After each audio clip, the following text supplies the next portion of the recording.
Elliot Ranch Elementary School, this is Mission Control Houston. Please call station for a voice check.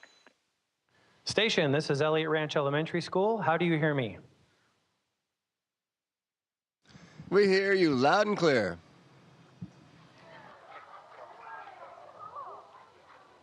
Hi, my name is Ritvik, and this question is from Mr. Wiseman.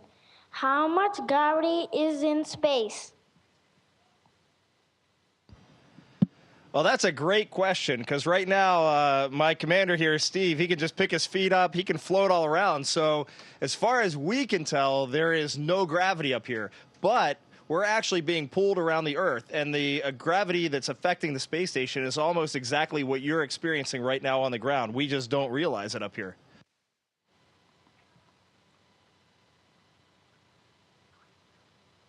Hi, my name is Alex, and this question is for Dr. Swanson.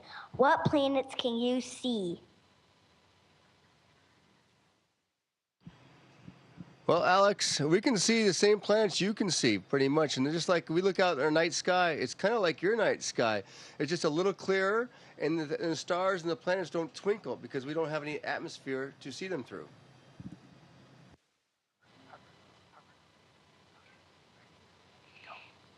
Hi, my name is Harper, and this question is from Mr. Wiseman. What are the first things that you would 3D print for the ISS? And once you're done 3D printing, what would you 3D print for fun? Well, that's a really good question. We're hoping to have a 3D printer up here in October, and I really hope I get a little bit of time before I leave to play with it. So the first thing that we will print is actually going to be a design from school children, I think a little older than you all, that they submitted to NASA, and that'll be the first thing we print. And it's still a surprise to me. I don't know what it's going to be, so I'm really excited to find out what they picked, but I'm sure it'll be great. And what would I print if I could in my own free time? Right now, I miss my kids, so I think if I could make little 3D models of my kids and just float them around up here, I think that would be great. Hi, my name is Amina, and this question is for Dr. Swanson. On Earth, we know that it is night and day by looking at the sky. How do you know when it is night and day on the ISS? That's a really good question. We do. We see 16 sunrises and sunsets every day up here. I know what time it is by my watch, and that's what we live off of. We live off of actually the time that would be in London, England, and that's what we set our watches to. And when it's 6 in the morning, we get up, and when it's 10 at night, we go to bed. So that's how we kind of live our life. Hi, my name is Ethan, and this question is for Mr. Wiseman. I have been researching the space elevator idea for the ISS. What do you think the benefits are, and do you think it would be possible that it will ever be constructed? Wow, that's a great question. I think it's really complicated, and with the materials and the engineering and science that we have right now, I would say it's almost impossible under today's technology. But that doesn't mean it is impossible. And what benefits? Well, when I flew up here on a rocket ship, almost 90%, maybe even a little more, of my vehicle was all fuel, just to get me through the atmosphere into space. So if we could have a space elevator that could just slowly bring cargo up to the space station, well, that would be phenomenal. It would be a huge savings for time, energy, and money. But we'll see. I think it's a little ways in the distance. But keep doing the research, because it would be great to have. Hi, my name is Evan, and this question is for Dr. Swanson. What have you found most surprising or challenging about your work on the ISS that all your special training beforehand did not prepare you for? That's a good question, too. For me, it's been when you work, of course, in this environment, you can see everything floats. And so it's actually keeping track of everything when you work on a project. All your tools and all the parts, you have to keep organized and keep secure someplace so they don't float off and all of a sudden you don't know where they are. So that's one thing we really have to work on up here, and that's, I think, almost the hardest thing to do on any project.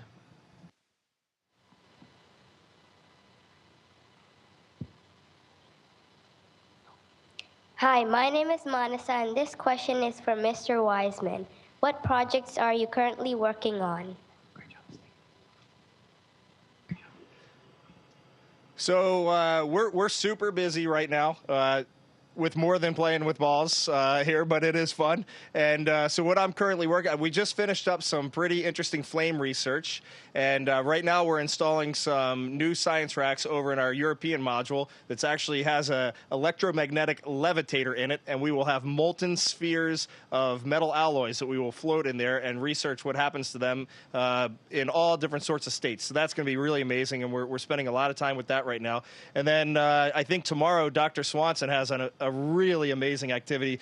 We have a cool robot up here, and right now our robot doesn't have any legs. And tomorrow he'll be putting the legs on the robot, and we should be able to see this robot very soon take its first steps in space, which will be a big thing for us up here.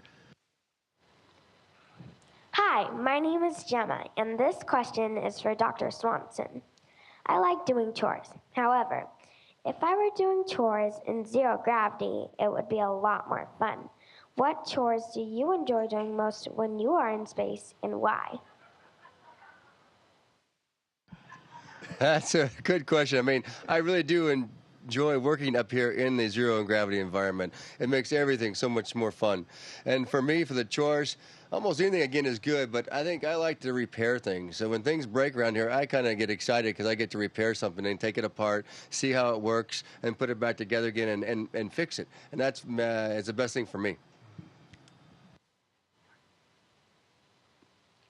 Hello, my name is Caitlin Liang-Bob, and this question is for Mr. Wiseman. What are some parts or tools you hope to 3D print and successfully use aboard the ISS? Well, I would say the first tool I would love to print is a simple one. I would love to just have a screwdriver, maybe slightly specialized, that we could use around the space station that we built. And I think that's a simple tool that we have at home, and that'd be the perfect kind of simple first step for us to have up here. And I can't imagine in the future what kind of crazy tools we'll be able to think up. Tools that we haven't even dreamed of yet, but we could just print them out, use them if we need them, and then throw them away. I think that would really be amazing.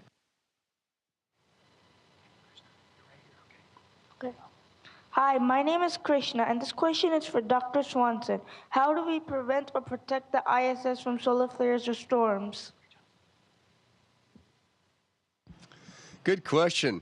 And unfortunately, we don't protect it from storms. And so when we do get some activity out of the sun, we actually can tell up here because our computers will have issues. And we just know about it by that way. I mean, we also get reports about what the sun's doing, but we can tell when it comes because we'll have some failures of our computers.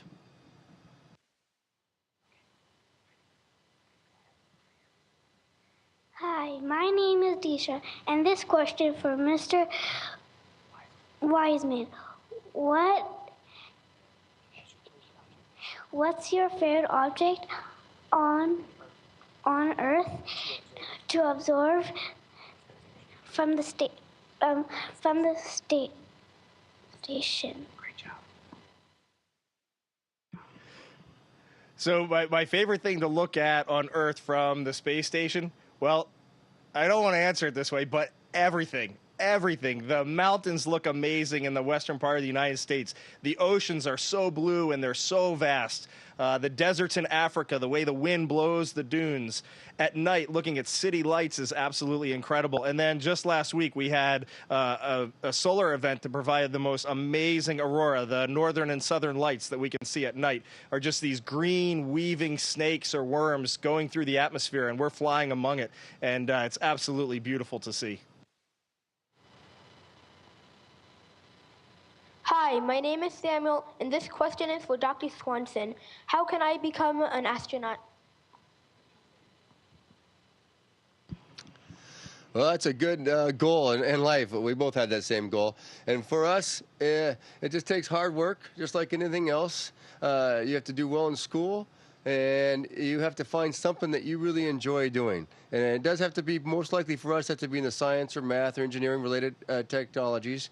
But if you just do well at it and exceed in that, NASA will see that, and they could, that's one of the best things you have to do to head towards that goal.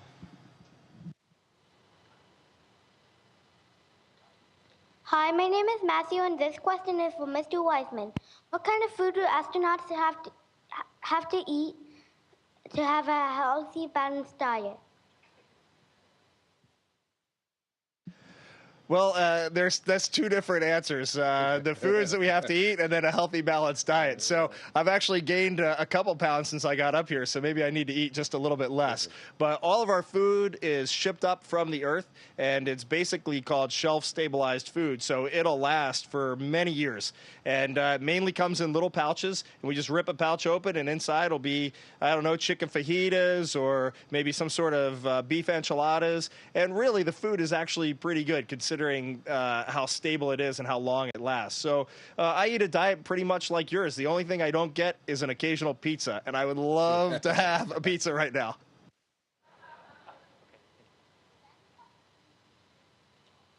Hi, my name is Caitlin Snyder, and this question is for Dr. Swanson. Do you take care of animals in outer space? Unfortunately, we don't have animals up here. I would love to. I'd love to have a pet. I have pets at home. I have 3 dogs and a cat, and I would love to have an animal up here. But I think it would be interesting for the animal itself to live up here, and it'd be a little messy to clean up afterwards.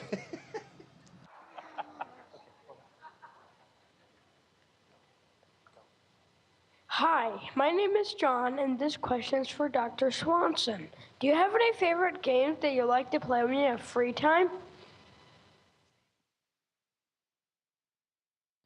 Yeah, we do have games we do like to play up here, and they all about they're based on games on Earth, but they're all a little different up here because everything floats. So we have other games we like to do. Say one of them is we'll take this ball and we'll try to aim it down the module way away, and we can then change. We'll start doing a light throw on it, and then we change where it goes by blowing on either side of it and making it move. And we'll see a little example of that. He can make it move by that. And so we try to aim that way. It's just a game we play and see who can get it close to a certain object at the end. But we have many games like that we play. And they're all fun up here because everything floats.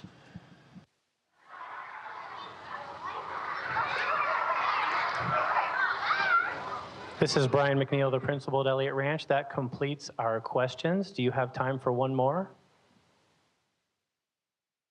Oh, absolutely. We have time for one more. I have a question. Last week, you discovered plant life growing on the outside of the space station. What are your theories as to why that is? Oh, I don't know. That's a great question. I've been thinking about this when I'm floating in my bed at night trying to go to sleep. How could this even be? So first, I'm ecstatic that they actually have found this.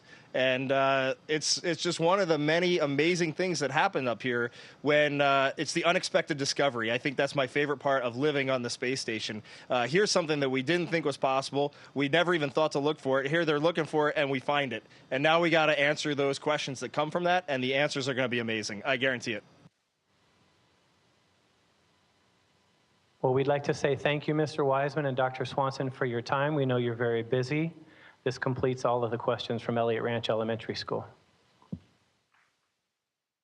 It was our pleasure. Those were some great questions. Thank you.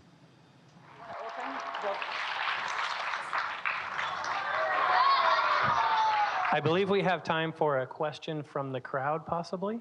Is that correct? Wow. All right, any questions from the crowd? Okay, my friend right here.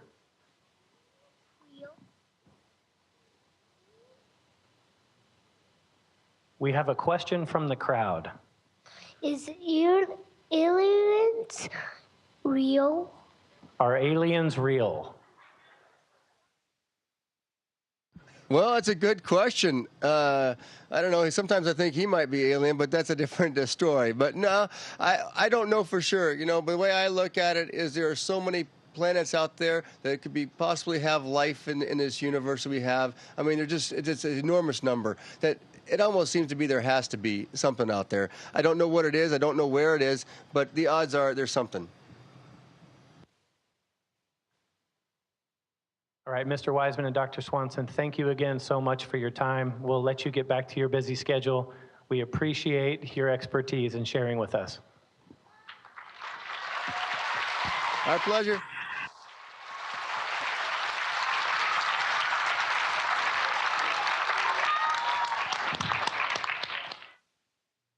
Station, this is Houston ACR. That concludes the event. Thank you.